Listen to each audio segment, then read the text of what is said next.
did Drake really record champagne poetry on an iPhone? I recently came across this article in which Drake's producer 40 says he used an iPhone mic to record champagne poetry. Yeah. So today I want to see if we can make the mic in this iPhone sound like this $12,000 vintage tube mic. Challenge accepted. Let's go and find out. Okay, as our main mic, we've got this vintage 1960s Neumann U67. That's a tube mic. This is the first mic I put up when I'm doing recording sessions. I love it, and I'm really curious how it's going to compare to the iPhone. A really important thing to do on your iPhone is to go to your settings and set the voice memo quality to lossless. So that is over there. We're going to voice memos. Then we've got audio quality on the bottom, and we've got compressed and lossless, and we want to set that to lossless. Got a second stand over here for my iPhone. Let's go to voice memos, and let's put that inside this clip. Let's put that up there. I want to get the capsules of both mics as close as possible so there aren't any other variables but the mics themselves. We're going to use a pop screen just like any other vocal recording session, and we're going to use one pop screen for both mics, and we're going to use a space of about 10 centimeters, 4 inches. Getting ready to record. Check out my guy Bass here. What's good? He's gonna lay down some vocals. I am gonna lay them down. Are you ready? Yes. Are we ready? Are we ready? We ready. We ready. I got like one more line. I am set. Let's go. I love you, I love you, I love you, until I find the day, the only word. Champagne poetry. Nope. Got it. Got it, bro. Here we are. You ready? I'm ready. All right, we're going to do a blind test. So I'm just going to play it solo, one in the other, and then I'm gonna ask you which is which. Champagne poetry. Victory lap. I'm building a rosary. Come and see what it's supposed to be. Getting harder to see who was distant and who was close to me and who's just doing grocery. I think that it's time we stop the diplomacy. Loving me ain't compulsory. You ain't gotta do what I think you should do supposedly. That's food for living woefully. I got it. Okay. Wow. Are you? I did not expect this to be this close. Yeah, Honestly? I did sort of expect it to be this close. Although, I have to say... Okay, wait. First, let me guess. Yeah, I guess. My guess would be that the top one is the iPhone because it's got less low end than the... I'm right. You're right. Yeah. You're right. Think because that low end is not going to be that present in the track. Yeah. It's probably actually closer than we're hearing it right now. If I'm calling someone over the phone, it always sounds like trash. And I was expecting that type of trashy sound from an iPhone mic, but this is usable. It might take me a bit more time and a bit more manual de-essing and stuff. I'm going to call you when I'm done with the V1. And then we'll have another listen to iPhone mixed and the 67 mixed. Yeah, sounds good. All right. Okay, so I've spent a minute to mix the iPhone mic and the U67. This is not a how to sound like Drake vocal mixing tutorial. I'm not going over the effects that Drake might have used. I just mixed the vocal as I would mix a vocal, and I want to see if the iPhone mic can keep up with the U67. First thing I do when I start mixing is clip gaining everything so I get a more even leveled out performance, and then I manually de-ess. I use Sooth for that. I think it's perfect. It just analyzes and it takes down the resonances. So I did a pass over the U67 mic, and then I did another pass over the iPhone mic, and actually I'm surprised because I thought I would be doing manual de-essing on every word. And I actually did less than on the U67. What? I think that is because I did a bit more heavy lifting on dynamic EQ in the Pro Q3 on the iPhone, but we'll get to that later. I first want to show you quickly what processing I've got on the U67, and then we're going to see how close I got with the iPhone mic. So to tame any harshness I missed in the manual de-essing stage, I've got another de-esser. Then I've got a decapitator for some saturation to beefing it up a little. Then we're going to a Pro Q3 where I do my subtractive EQing. A lot of that is dynamic EQ points to tame some resonances. Then we've got a C6, multiband compressor, also taming more resonances, followed by an SSL channel, a G channel in this case, because I like the high end of that more on vocals, and a touch of that compression. An LA2A that is doing minimal compression, but that's more there for the sound and the character of that LA2A.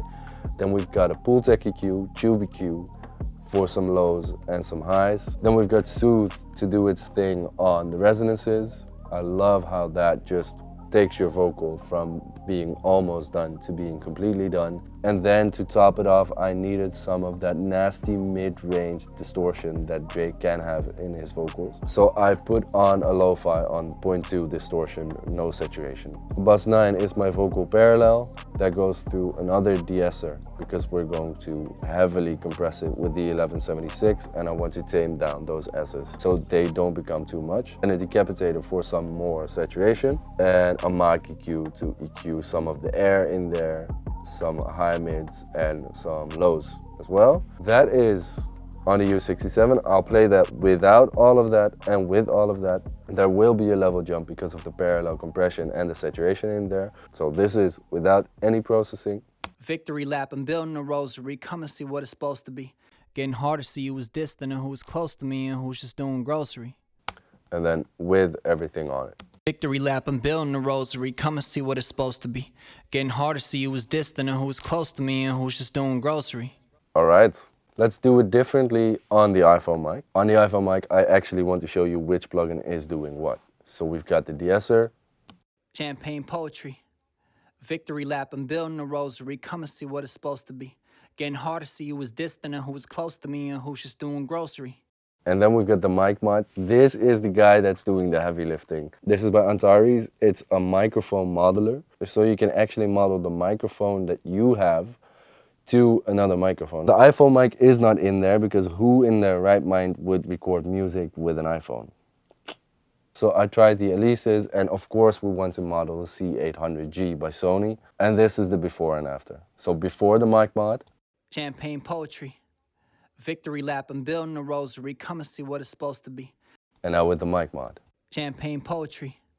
Victory lap, I'm building a rosary, come and see what it's supposed to be. That beefs it up a lot. There's a lot of body in there. This really is doing the trick. It's the first time I'm using this and I already love it. Then we've got a Pro Q3, and here you can see that the iPhone mic has a lot more resonances to it. I need to do way more small cuts because there is a lot of stuff going on and there's a lot of trash, and that's generally what happens with cheaper mics. There's a lot of resonances, you need to tame a lot. If you really want to take the fullest potential out of that iPhone mic, I would suggest doing more manual EQing in Audio Suite so you can really tame down the resonances only when they are there. I felt there was a lot of 600 and a lot of 1K because it's supposed to be just a speech mic, and that is where our vocal is most present. So that needs to poke through, and then of course the high end is abundant in the iPhone mic. So that also needs a little bit of taming in the harshness region. I'll play that without the Pro Q3 and then I'll engage the Pro Q3. Victory lap, I'm building a rosary, come and see what it's supposed to be. Getting hard to see who was distant and who was close to me and who's just doing grocery. I'm with. Victory lap, I'm building a rosary, come and see what it's supposed to be. Getting hard to see who was distant and who was close to me and who's just doing grocery. And then we've got a C6 multiband compressor, and there's also a bit of resonance taming around 4600. So let's see what that is doing without it. Victory lap, I'm building a rosary, come and see what it's supposed to be. Getting hard to see who was distant and who was close to me and who's just doing grocery. And with it. Victory lap, I'm building a rosary, come and see what it's supposed to be. Getting hard to see who was distant and who was close to me and who's just doing grocery. After that, we've got the same SSL G channel. I didn't do that much high top end like I did on the U67. I did boost some of the high mids. Now there's already a lot of high mids in the iPhone mic, but I tamed them down quite a lot with the C6 and the Pro Q3, so I wanted to get that SSL sound on that high end in there and a bit of compression as well. Before. Victory lap, I'm building a rosary, come and see what it's supposed to be. And after. Victory lap, I'm building a rosary, come and see what it's supposed to be. Then the same LA2A, keeping in the same vibe as the treatment on the U67. I want to process them the same so we have an honest comparison. Then the Pultec as well, because you just need that tube coloration on there. This helped a lot. So I'll bypass the LA2 and the Pooltech, and then I'll engage them. Victory lap, I'm building a rosary, come and see what it's supposed to be. Getting hard to see who was distant and who was close to me and who's just doing grocery. Getting everything more present, just push it in your face. And then again, taming the resonances with Soothe. On the left you'll see Soothe on the U67, and on the right it's on the iPhone. You can see that the detector circuit is already pushed up a bit more because I just needed to dig in deeper into those resonances you've got on the iPhone mic. Victory lap, I'm building a rosary, come and see what it's supposed to be. Getting hard to see who was distant and who was close to me and who's just doing grocery. Victory lap, I'm building a rosary, come and see what it's supposed to be. Getting hard to see who was distant and who was close to me and who's just doing grocery. So that is really to control all of that. And then lo-fi with a 0.1. So that's different as well, because I need that saturation to gently roll off a bit of those highs and make it a bit more forgiving. Okay, so this is with all the inserts on, nothing on the sends. Victory lap, I'm building a rosary, come and see what it's supposed to be. Getting hard to see who was distant and who was close to me and who's just doing grocery. And then we've got the sends as well, the parallel compression, reverb, delay, slap delay, and the doubler.